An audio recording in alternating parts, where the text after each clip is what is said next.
At your end, I mean?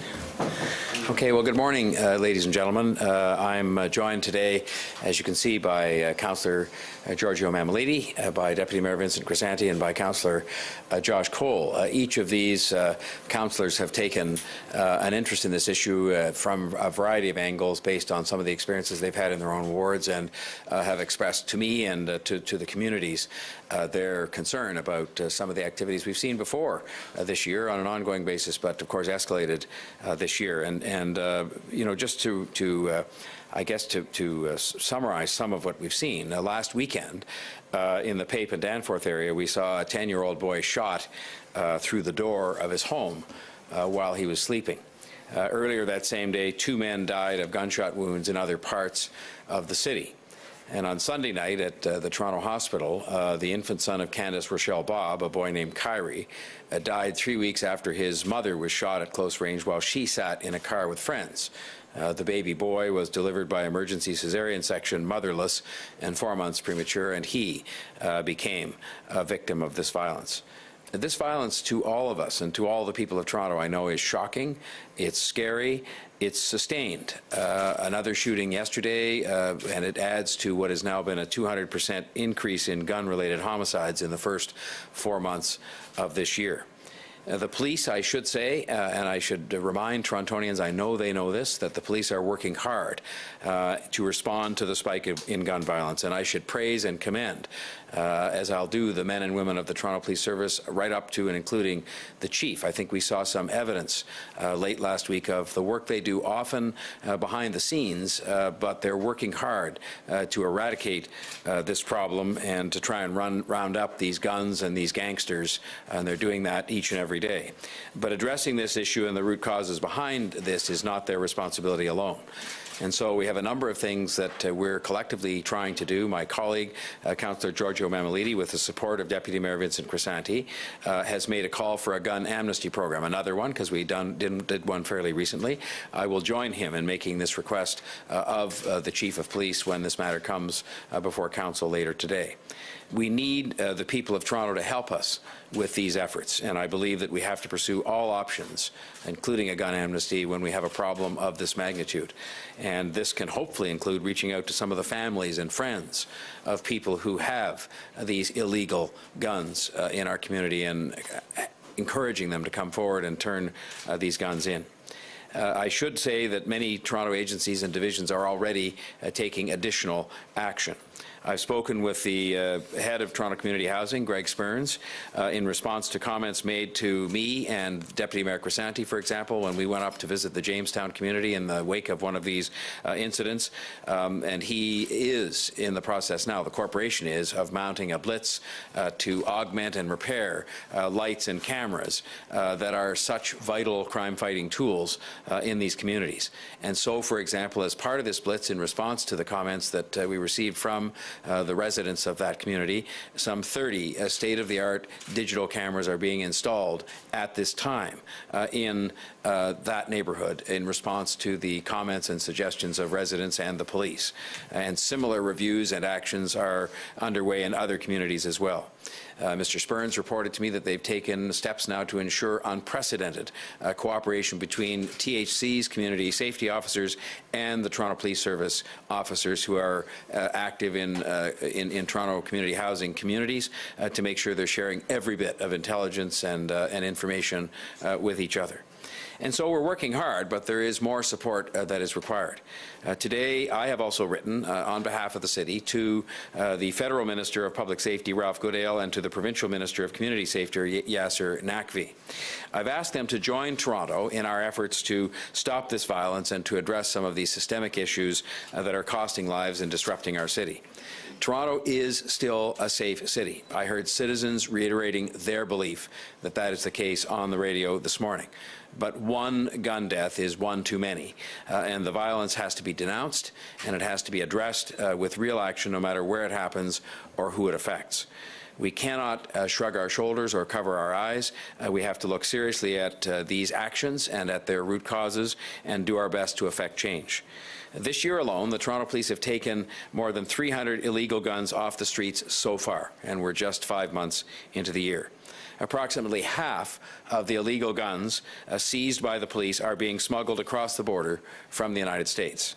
So we simply cannot let this stand, and we must do everything in our power, working together, all of the governments and working with the police, to stem the flow of illegal guns into our country. Already, border guards are reporting an increase of seizures of illegal firearms compared to the same period last year. And so I've asked Minister Goodale to identify any further action the federal government might take in partnership with us to strengthen enforcement at the border. As the numbers suggest, this would have a very significant impact on the streets and in our communities. His response to my earlier comments to you prior to the formalization of these requests in the letter that's been sent today was very positive. He was very open to working together to see what we could do in this area. I've also included in this letter Minister Naqvi because I have asked that both our federal and provincial partners work with us as we look for ways to deploy new resources or tactics to prevent these crimes and improve public safety. As part of these efforts, I believe that we must do even more to address the issue of alienated and marginalized young people. And in many cases try to get to young people at an age where they have not yet become alienated or as marginalized. Find ways to offer young people across the city real alternatives early on to a life of involvement with guns and gangs and violence. Public safety is a responsibility of all three governments, and I know that the public want us to act without delay. Beyond police and beyond governments, we need help from the people of the City of Toronto. Right now, I know again that Toronto Community Housing is showing leadership in going around to some of the neighbourhoods with Crime Stoppers to sit down with people and encourage them to come forward with information they have and to explain to them ways in which they can do that that gets over some of the fear that they have about doing so. But we need people to tell us things they see, to tell us things they know, because in many cases they know things that can help us, help the police and help others to solve some of these problems. And so in the course of asking for help, I'm not only asking for the help of the police service, not only asking for the help of the other governments, but I'm asking for the help of the people of Toronto to gather up their courage and to understand how vital it is that they come forward and help us to garner the information that will help lead to the arrest of these gangsters and getting some of these people off the street, these completely antisocial people. This violence is complex, the problem is complex, and it's not going to be easily isolated or fixed. You don't notice me or my colleagues standing here saying we have an easy answer. There is not an easy answer. But we know that we have to do more. We know that we have to do it together, meaning together as a council and together with the other governments and together with the police and together with the residents of all of the neighbourhoods of Toronto, all of the people of Toronto. But I think what we have to do more so than anything else is to make sure that we stand here as we're doing today and that I do as the mayor and indicate that the lives of all Toronto residents are worth more than is evidenced by these kinds of senseless acts of violence. And so I will have more to report to the people of Toronto in furtherance of all these different acts of reaching out that we've done to the other governments and to different elements of the community. But for today, we just wanted to update you on some of the things we are doing together and that this is something that we are resolved to take as much action as we possibly can to address as quickly as possible. I will see if any of my colleagues wish to say anything more before we invite your questions. Anybody want to say anything? Okay, well, your questions to any of us. Mayor Tory, we know we're not Chicago and we don't have the problems they have and other U.S. cities, but by Toronto standards, is this gun violence out of control right now? By Toronto standards, it's much worse than it has been, and it's much worse than it should be. And I don't want to use expressions about, about exactly trying to quantify how bad the problem is. The fact is, it's a bad problem for us. It was a bad problem when it was much less than it is today. As I said, one act of gun violence, one death at the hands of someone with a gun is one too many.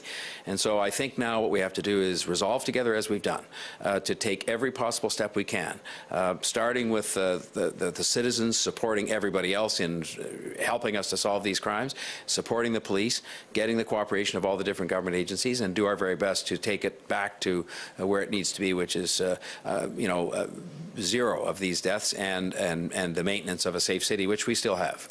Mayor Tory, do you really think a gun amnesty would be effective? Well, I think that there's not a single tool that I'm going to rule out, because I think in the end, for me or anybody else to decide that things won't work is not the right way to go about this. I think we have to try everything we possibly can to get these gangs off the streets and round it up, the people who are in them, to get the guns off the street. And, in the past, some of the effectiveness has been limited, and we've done one fairly recently, but that doesn't mean we can't do a more effective job the next time.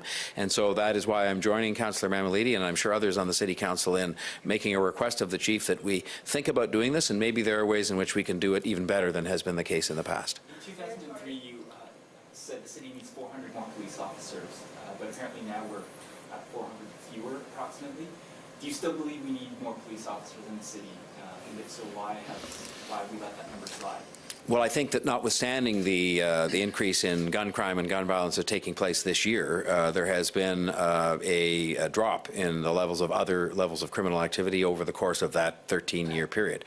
A lot of other things have changed too. I think we've all resolved to make sure that we find different ways to do policing in the City of Toronto, and I've spoken quite extensively about this and how we can take highly trained police officers who want to do the really sort of deep police work and not have them spending their time, monitoring left turns and this kind of thing.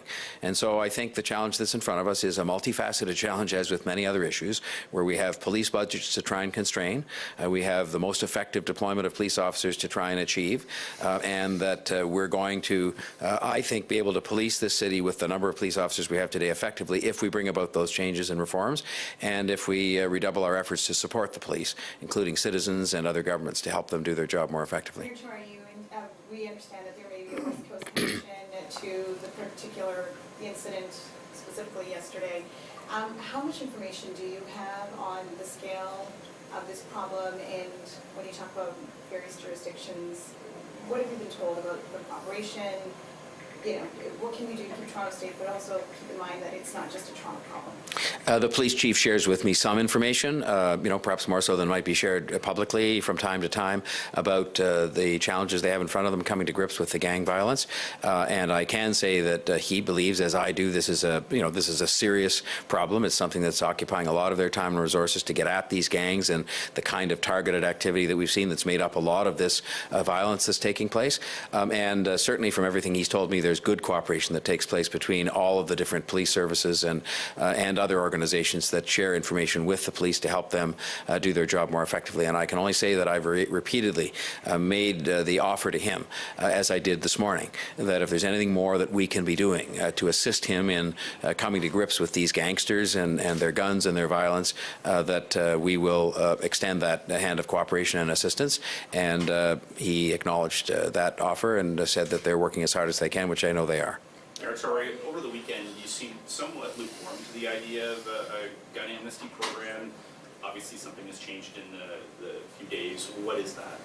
Well, I just think, even for me, as much as I've been talking to extensively and continuously with police officials about how these programs have worked in the past, and I'll emphasize that, they've said that, as I've said to you earlier this week, that as often as not, it resulted in Uncle Frank's pistol from World War II that was like a family heirloom being turned in when it was sitting around in somebody's house. But you know what?